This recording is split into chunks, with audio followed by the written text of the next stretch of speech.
Hello friends, તો જો સાંજના વાગી ગયા છે 6. તો છોકરાઓને નાસ્તો કરવાનું મન થયું છે તો બનાવું છું. શું બનાવું છે મને નથી ખબર. બધું મિક્સ કરીને તો લઈ લીધો છે ધાણા ભાજી, આદુનો ટુકડો, લસણ અને મરચું. તો મરચું કટિંગ કરી લીધું છે. તો હવે આ બધું પીસી લેવાનું છે. હવે એક બાઉલમાં એડ કરશું અડધો વાટકો રવો, અડધો વાટકો ચણાનો લોટ,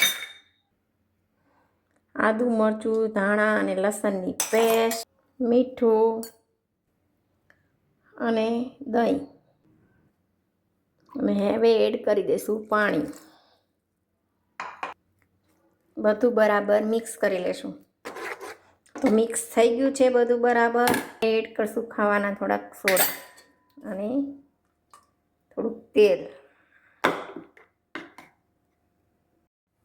હવે એક કઢાઈમાં પાણી લઈ લીધું છે, તેને ગરમ કરવા મૂકી દીધું છે. તેની અંદર સ્ટેન્ડ મૂકી દીધું છે અને એક થાળીમાં તેલ લગાવી દીધું છે.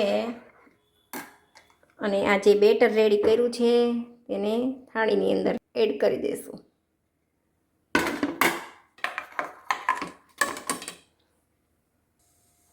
જો પાણી ગરમ થઈ ગયું છે તો હવે આ ડીશ એની અંદર મૂકી દેવાની છે. હવે ડીશ ઢાંકી દેવાની છે. તો નાસ્તા માટેની ડીશ રેડી થઈ ગઈ છે. તો હવે એની અંદર એડ કરી દઈશું તેલ અને ચટણી.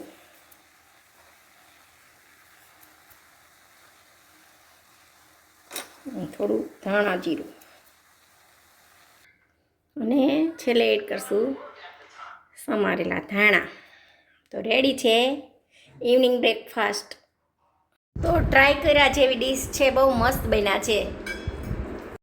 તમારા વીરભાઈ જો ઇવનિંગ બ્રેકફાસ્ટ માટે બેસી ગયા છે. તો વીર, કેવો ટેસ્ટ છે? મસ્તનો.